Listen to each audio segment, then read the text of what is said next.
Tahimik ang pasilyo ng ospital. Maliban sa tunog ng mga paa ng mga nurse at mahinang pag-uusap ng mga dumaraan.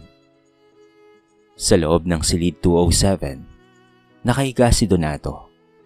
Halos hindi na makilala ang dating lalaking laging nakataas ang noo at puno ng kayabangan. Payat na ang kanyang mukha, halos maputi na ang dating maitim niyang buhok. Ang mga kamay na dati ay mabilis makipagsuntukan ay mahina nang nanginginig habang nakapatong sa kumot. Napansin ng nurse ang 3 taong kakarating lamang. "Mga anak po ba kayo?" tanong nito habang nakangiti. Tumango si James. "Ako ang panganay." Napatingin ng nurse sa kanilang 3. Magkakatabi sina James, Leslie at Miguel habang nakatingin sa ama nilang natutulog. "Araw-araw ko po kayong nakikita dito. Ang swerte naman po ng tatay ninyo." Sandaling natahimik ang magkakapatid. Nagkatinginan sila. Isang mapait na ngiti ang lumitaw sa labi ni James. Kung alam lang ng nurse ang kwento. Dahan-dahang umupo si Leslie sa tabi ng kanyang ama. Tinitigan niya ang ama. Ganito pala ang itsura ng taong minsang kinakatakutin nilang sobra. Maya-maya ay nagmulat ng mga mata si Donato. Nanlabo pa ang paningin nito hanggang sa unti-unting luminaw. Kayo na naman?" Mahina niyang tanong. "Opo tay," sagot ni Miguel. Tahimik muli. Hindi alam ng magkakapatid kung bakit sa tuwing nakikita nila ang ama, may kakaibang bigat na bumabalik sa kanilang dibdib. Parang may pinto sa isip nila na kusa na lamang bumubukas.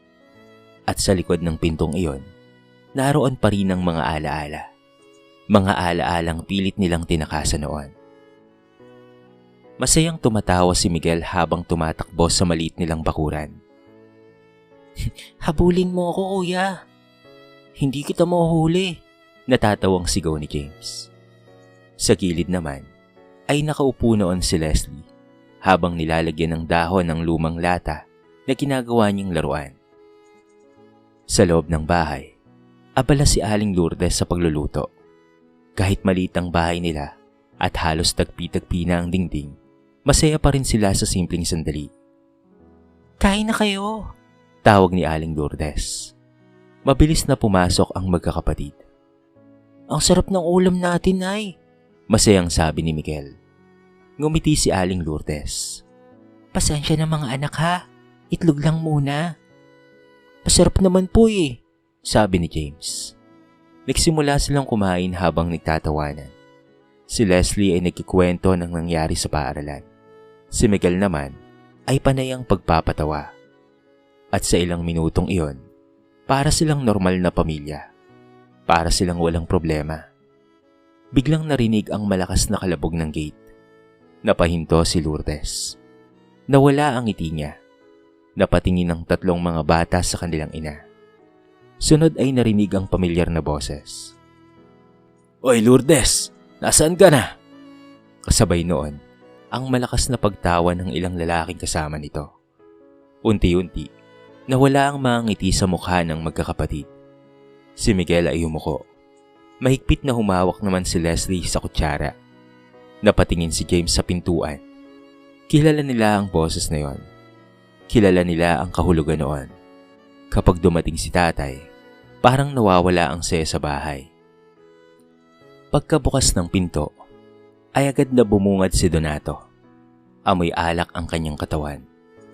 Nakabukas ang ilang butones ng kanyang kupas na polo at nakasabit ang isang braso sa balikat ng kasama niyang lalaki. "Pare, dito muna tayo," malakas niyang sabi sabay tawa. Napatras si Miguel sa kanyang inuupuan. Tahimik namang tumayo si Aling Lourdes. "Donato, kakain pa lang ang mga bata." "Ano ngayon?" Putol kaagad nito. Biglang nanahimik ang buong bahay. Ang mga kaibigan ni Donato ay nagkatinginan na lamang bago awkward nang umiti. Napansin ni Donato ang ulam sa mesa. "Itlog?" Natawa siya ng malakas. "Ito lang ang pagkain nyo?" Walang sumagot. Dahan-dahan niyang kinuha ang plato at basta'y binagsak sa mesa. Tinatamad ka bang maghanap ng paraan? Sigaw niya kay Lourdes. Bahagyang nanginig ang kamay ni Lourdes. Naubos na kasi yung pera noong isang araw. Biglang nagbago ang mukha ni Donato. Sinusumbatan mo ba ako? Hindi. Hindi! Sigaw niya. Napayakap si Leslie kay Miguel, habang si James naman ay tahimik lang na nakatingin. Sanay na sila. Yon ang masakit. Sa murang edad, sanay na sila. Makalipas ang ilang minuto, ay umalis rin ang mga kaibigan ni Donato. Tahimik silang nagkanya-kanya ng dahilan. Alam nilang anumang oras ay pwedeng sumabog ang galit nito. Pagkaalis ng mga ito, ay naupo si Donato sa lumang silya. Nasaan ang pera ko? Tanong nito. Nagulat si Lourdes. Anong pera? Yumukod si Donato at masamang tumingin. May utang pa sa akin si Mang Rudy. Ginawa mo ba? Hindi, Donato.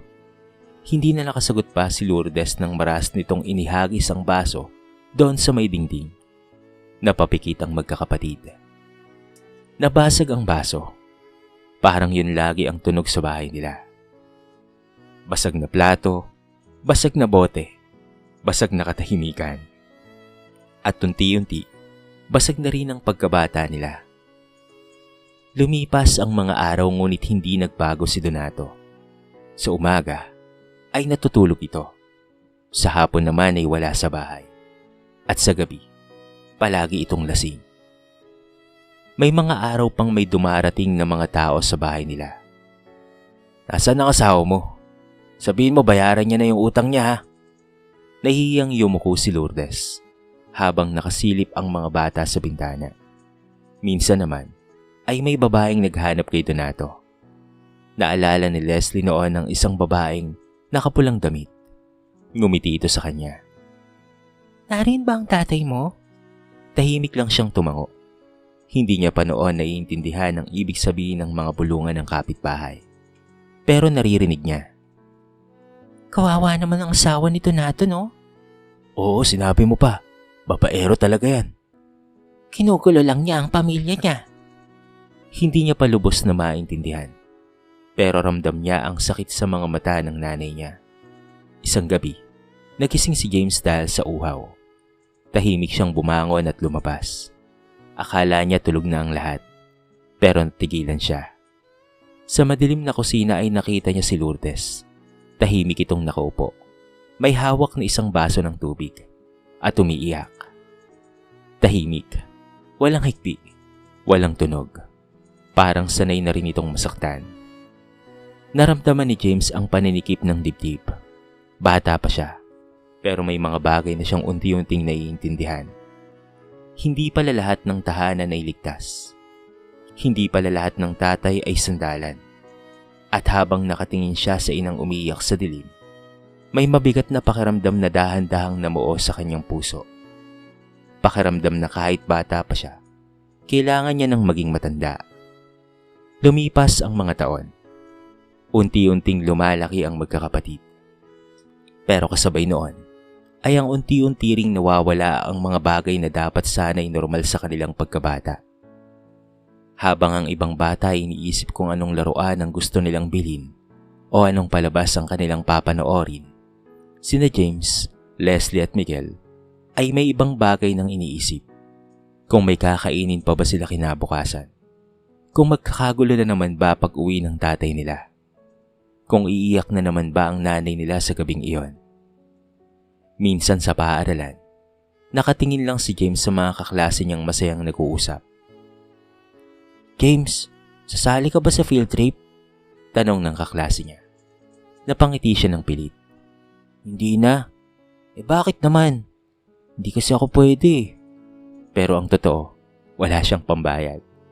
Hindi yun ang unang beses at hindi rin yun ang huli. Sa kabilang silid naman, tahimik si Leslie habang nakatingin sa papel na hawak ng guro. Nakalimutan mo na naman ang project mo? Tanong ng teacher. Yumuko siya. Hindi niya masabing wala silang pambili ng kailangan. Ayaw niyang kaawaan siya. Samantala, si Miguel ay nakaupo sa sulok habang kumakain ng tinapay. narinig niya ang dalawang batang nag-uusap. Ang tatay ko, bumili ng bagong sapatos. Ako naman dadalhin sa mall. Tahimik siyang umunguya. Hindi siya naiinggit. Nagtataka lang talaga siya. Ganito ba talaga ang mga tatay? Pag-uwi nila ng bahay isang hapon, nadatnan nila si Lourdes na nagbibilang ng ilang barya sa lamesa. Halatang nag-aalala ito. Nay? Tanong ni Leslie. Mabilis nang umiti si Lourdes. Wala ito, anak. Pero alam nilang may problema. Palaging ganoon. At ilang minuto lang ang lumipas nang marinig nila ang malakas na boses ng kanilang ama sa labas. Ano? Wala na naman tayong pera. Dumating na si Donato. Lasing na naman ito. Saan napunta? Sigaw nito. Pinambili ng pagkain. Mahinang sagot ni Lourdes. Tapos wala nang natira. Nagsimulang manginig si Miguel. Mabilis siyang lumapit kay Leslie. Habang si James naman ay tahimik na nakatitig sa ama. Hindi na siya takot tulad noon. May ibang bagay na siyang nararamdaman. Ito ay galit. Hindi para sa sarili niya, kung hindi para sa pamilya niya. Kinagabihan, tahimik ang buong bahay.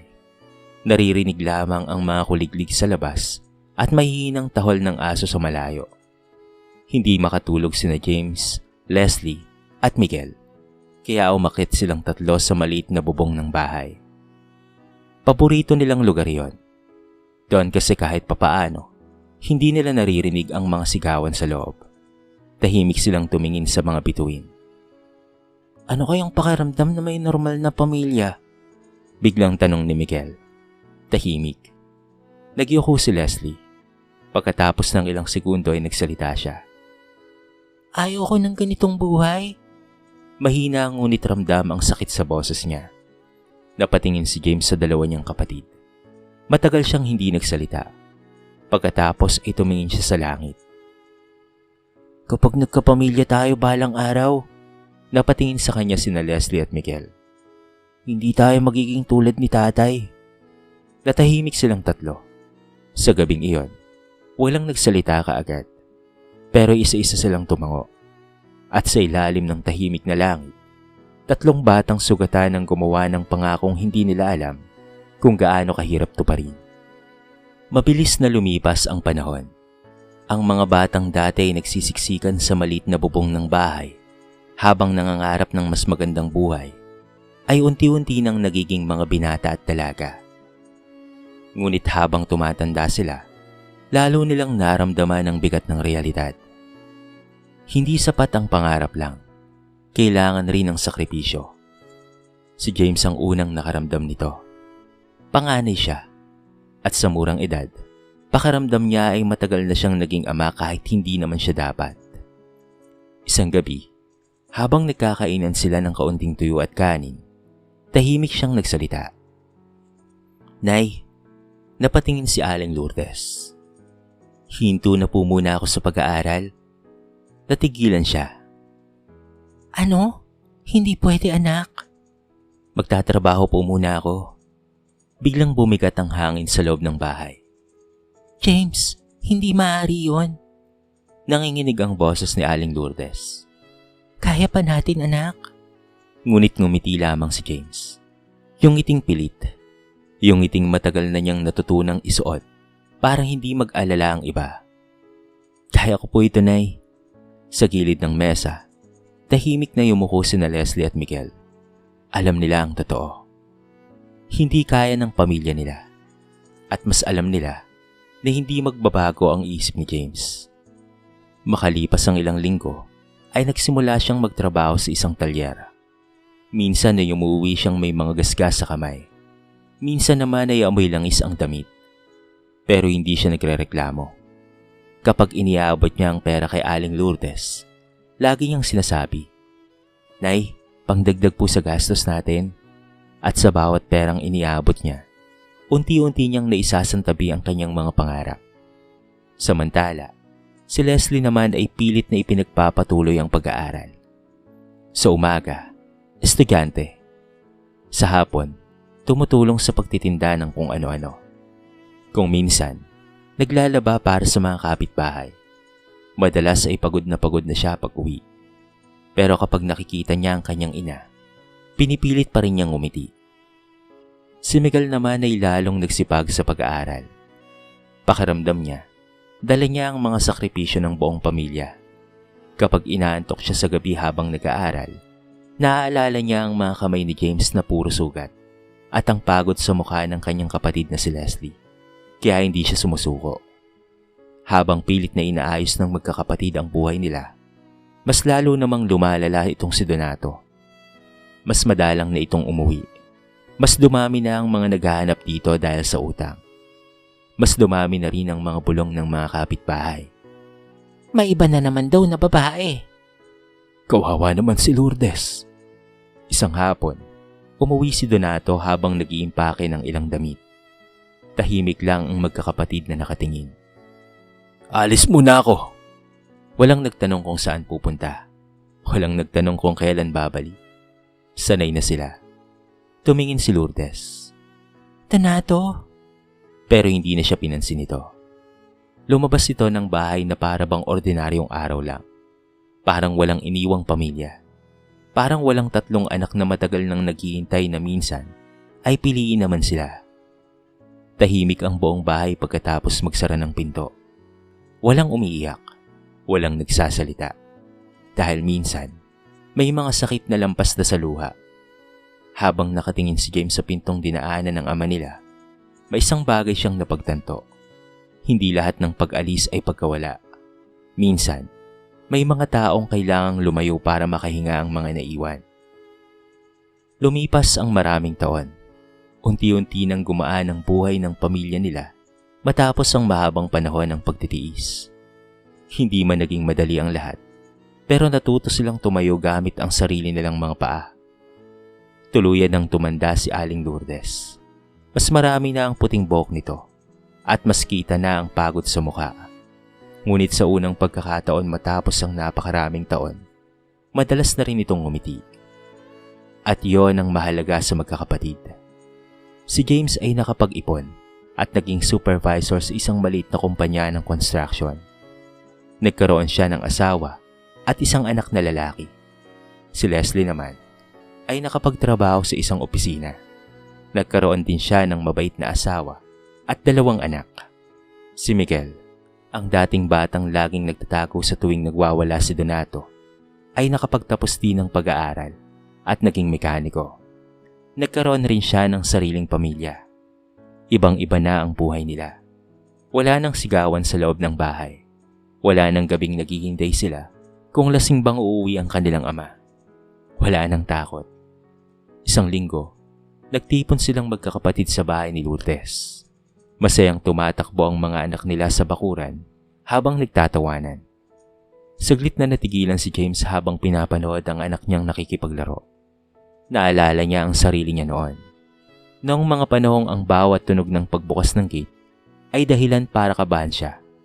Ngunit ngayon, ibang klaseng ingay ang naririnig niya. Halakhakan, masayang sigawan, mga tunog ng matagal nilang pinangarap na marinig. Napangiti siya. Natupad nila ang pangako. Hindi sila naging katulad ng ama nila. Ngunit hindi pala roon nagtatapos ang laban. Makalipas ang ilang buwan, nagsimulang magbago ang lahat. Nabawasan ang mga proyekto sa pinagtatrabahuan ni James. Hanggang sa isang araw, ay ipinatawag siya ng manager. Tahimik siyang lumabas ng opisina dala ang isang sobre. Nang makauwi siya, pilit siyang ngumiti sa asawa niya. Pero nakita kaagad nito ang lungkot sa kanyang mga mata. Nawalan ako ng trabaho. Kasabay nito, nagkasakit ang bunsong anak ni Leslie. Paulit-ulit ang lagnat nito. Pabalik-balik sila sa ospital. Palaki ng palaki ang gastos. Palaki rin ng palaki ang pag-aalala niya. May mga gabing hindi siya natutulog habang nakabantay sa anak. Tahimik lang siyang umiiyak habang hinihimas ang noo nito. Samantala, si Miguel ay nalubog sa utang matapos magsara ang talyer na pinapasukan niya. Sunod-sunod ang bayarin. Sunod-sunod rin ang problema. Minsan, mag-isa siyang nakaupo sa labas ng bahay habang nakayuko. Pakiramdam niya, Bumalik ang bigat ng nakaraan. Pakiramdam niya ay sinusubukan muli sila ng buhay. Isang gabi, muling nagkita-kita ang magkakapatid. Tahimik silang nakaupo. Pare-parehong pagod. Pare-parehong sugatan ng buhay. Pagkatapos ng ilang minuto, ay napangiti si Miguel. Mahina, pagod, pero totoo. Kahit ang hirap ng buhay, lumalaban pa rin tayo. Tahimik silang nagkatinginan dahil naalala nilang minsan na silang naging mga batang natatakot sa dilim. At kung nalagpasan nila yon, mas malalagpasan na rin nila ito ngayon. Kasabay ng mga problemang kinakaharap ng magkakapatid ay ang araw-araw nilang pakikipaglaban para manatiling matatag para sa kani-kanilang mga pamilya. Si James ay kung saan-saang trabaho pansamantalang pumapasok para may puntos-tos sa kanyang pamilya. Si Leslie naman ay halos hindi na makatulog sa pagbabantay sa anak niyang may sakit. Habang si Miguel ay patuloy na naghahanap ng paraan para mabayaran ang mga utang. Lahat sila ay pagod. Lahat sila ay hirap. Pero ipinipilit pa rin nilang ngumiti sa harap ng kanilang pamilya. Dahil ayaw nilang maramdaman ng mga ito ang sakit na naranasan nila noon. Isang hapon, nasa bahay ni Lourdes ang magkakapatid. Tahimik silang nag-uusap patungkol sa mga bayarin at problema nang biglang may kumatok sa pinto. Ako na po. Tumayo si Miguel. Pagbukas niya ng pinto ay natigilan siya. Hindi siya kaagad nakapagsalita. Parang biglang bumagal ang oras. Sa harap niya ay may isang matandang lalaki. Napakapayat, kusot ang damit, magulo ang buhok, at nanginginig ang mga kamay. Ngunit kahit gaano nagbago ang itsura nito, hindi niya pwedeng ipagkamali. Tay? Napalingon kaagad sina James at Leslie. Natigilan na rin sila. Si Donato, pagkatapos ng maraming taon, ay bumalik ito. Tahimik ang buong bahay. Unti-unting pumasok si Donato. Hindi na ito katulad ng dating lalaking malakas ang boses at puno ng yabang. Ngayon ay tila ba takot itong tumingin sa mga anak niya. Napansin ni James na mabagal itong maglakad. Halatang mahina. Iniwan ko kayo. Mahina nitong sabi. Walang sumagot. Umalis yung babaeng kasama ko. Tahimik pa rin. Naubos ang pera ko. Unti-unting yumuko si Donato. Wala na rin ang mga kaibigan ko. Parang may mabigat na bagay na bumagsak sa loob ng bahay. Ang dating lalaking akala mo hindi kailanman yuyuko, ngayon ay halos hindi makatingin sa kanila. Biglang tumayo si Aling Lourdes. Tahimik siyang lumapit kay Donato. Nakatitig lamang ang magkakapatid. Maraming alaala ang sabay na bumalik sa isip nila. Mga gabing umiiyak ang nanay nila. Mga araw na gutom sila. Mga pagkakataong natatakot sila sa sarili nilang ama. Mga sugat na kahit matagal ng panahon ng lumipas, ay hindi pa rin ganap na nawawala. Hindi alam ni Miguel kung ano ang mararamdaman niya. Galit ba? Awa? O sakit? Hindi niya maintindihan. Pagkatapos ng ilang segundo, hinawakan ni Lourdes ang nanginginig na kamay ni Donato. Halika, tuloy ka. Nagulat ang magkakapatid. Pati si Donato ay napatingin sa kanya. Bakit? Halos pabulong nitong tanong. Tumingin si Lourdes sa kanya. Pagod na ang mga mata nito, pero wala raw ang galit. Matagal na yung napalitan ng kung anumang mas tahimik kesa galit. Matagal na panahon na yung lumipas, Donato. Tahimik ang lahat, at sa unang pagkakataon matapos ang maraming taon, naramdaman ng magkakapatid na may isang bagay na mabigat na unti-unting gumagalaw sa puso nila. Hindi pa kapatawaran, pero marahil, simula ng paglaya. Makalipas ang ilang buwan matapos bumalik si Donato, mas lalo pang humina ang katawan nito. Madalas na itong inuubo. Madalas na rin itong mawalan ng lakas. Dumating ang araw na bigla itong isinugod sa ospital matapos mahirapang huminga. At ngayon, narito silang magkakapatid. Nakatayo sa parehong silid kung saan nagsimula ang mga alaala nilang pilit nilang kinakalimutan. Tahimik na nakaupo si James sa gilid ng kama habang nakatingin sa ama. Si Leslie naman ay abala sa pag-aayos ng kumot nito. Si Miguel, ay may hawak na maliit na supot ng pagkain. Kung may makakakita sa kanila, iisipin itong normal silang pamilya, pero sila ang nakakaalam ng totoong kwento. Matagal na walang nagsasalita, hanggang sa marahang dumilat si Donato. Napatingin ito ay isa-isa sa mga anak. Parang may gusto itong sabihin, ngunit hindi makahanap ng tamang salita. Unti-unti nitong iniangat ang nanginginig nitong kamay. James. Lumapit si James. Tay. Matagal itong nakatingin sa kanya. Pagkatapos ay tumingin ito kina Leslie at Miguel. Namumuo ang luha sa mga mata nito. Sa unang pagkakataon sa buong buhay nila, nakita nilang tila nawalan ng lakas ang lalaking minsang kinakatakutan nila. Pagkatapos, nanginginig nitong sabi. Huminto ito sandali. Pagkatapos ng lahat ng ginawa ko, tumulo ang luha nito. Bakit nandito pa rin kayo? Biglang natahimik ang silid. Napayuko si Leslie, habang si Miguel naman ay napabuntong hininga. Hindi nila alam kung ilang taon nilang hinintay na marinig ang tanong na yon. Pero ngayong narinig na nila, hindi rin pala madaling sagutin. Tahimik na tumayo si James. Tumingin siya sa kanyang ama. Naalala niya ang batang siya noon. Yung batang natatakot sa bawat sigaw. Yung batang nakakita sa nanay niyang umiyak sa dilim. Yung batang nangakong hindi siya magiging katulad ng ama niya. Ngumiti siya ng bahagya. Hindi ngiting masaya, kung hindi ngiting puno ng paglalakbay. Kasi tay, mahina niyang sabi, ayaw naming lumaki ang mga anak namin na nakikitang marunong kaming magtanim ng galit. Unti-unting tumulo ang luha ni Donato. Walang nakapagsalita. Walang kayang magsalita. Sa labas ng silid ay tanawang papalubog na araw. At sa mga sandaling iyon, parang may tahimik na bagay na tuluyang kumawala sa puso ng magkakapatid. Hindi nila nakalimutan ang sakit. Hindi rin nabura ang mga sugat. May mga bagay na kahit gaano katagal, mananatiling bahagi ng pagkatao mo. Pero pinili nilang wag hayaang iyon ang magdikta ng magiging buhay nila. Pag-uwi ni James ng gabing yon, niyakap niya ng mahigpit ang kanyang anak. Si Leslie ay inalikan ang noo ng kanyang mga anak bago matulog. Si Miguel naman ay ngumiti habang tinuturuang magbasa ang kanyang anak. Sa wakas, natupad ang pangako sa ilalim ng bubong noong mga bata pa sila. Hindi sila naging perpekto. Nahirapan na rin sila. Nasaktan. Napagod. Pero sa kabila ng lahat, hindi sila naging katulad ng kanilang ama. Lumipas ang ilang taon. Tahimik ang paligid ng sementeryo habang maraang sumasayaw ang mga dahon sa bawat pag-ihip ng hangin. Magkakatabi sina James, Leslie at Miguel sa harapan ng isang puntod. Sa tabi nila ay naroon ang kani-kanilang mga asawa at mga anak. May mga batang masayang naghahabulan sa di kalayuan. Mga batang malayang tumatawa. Mga batang hindi natatakot sa tunog ng pagbubukas ng gate.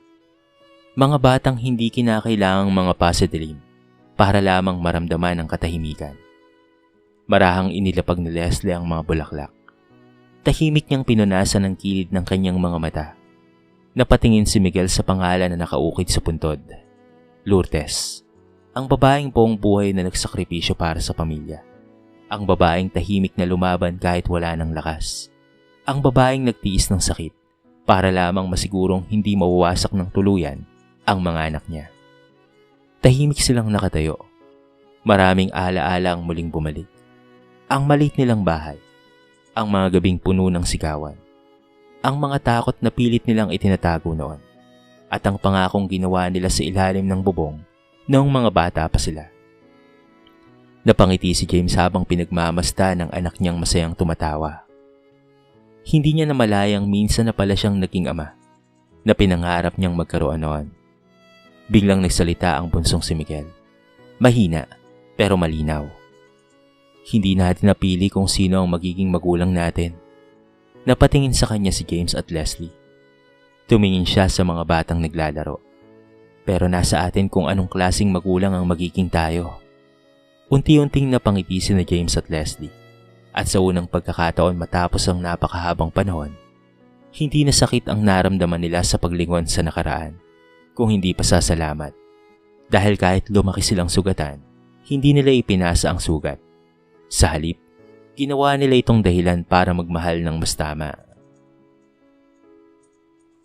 Ang sakit na naranasan ng pamilya ay hindi kailangang maging kapalaran ng susunod na henerasyon. Hindi man mapili ng isang tao kung sino ang magiging magulang niya, may kakayahan siyang pumili kung anong klaseng tao at magulang ang magiging siya. Ang pagiging magulang ay hindi nasusukat sa titulo lamang. Hindi sapat ang tawaging tatay o nanay. Ang tunay na pagiging magulang ay nakikita sa pagmamahal, responsibilidad, paggabay at sakripisyo. Ang mga sugat ng nakaraan ay maaaring manatili, ngunit hindi nito kailangang kontrolin ng kinabukasan. Maaaring masakta ng isang tao, ngunit maaari niyang piliing maging mabuti at wag ulitin ang mga maling naranasan niya. Ang pagpapatawad ay hindi nangangahulugang nakalimot sa sakit.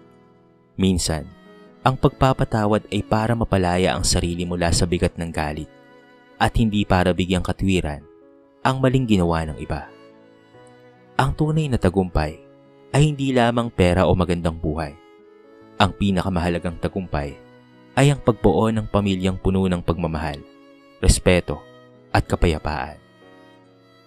Pinakamahalagang mensahe, hindi natin mapipili ang simula ng ating kwento, pero nasa sa atin kung papaano nating isusulat ang magiging wakas nito.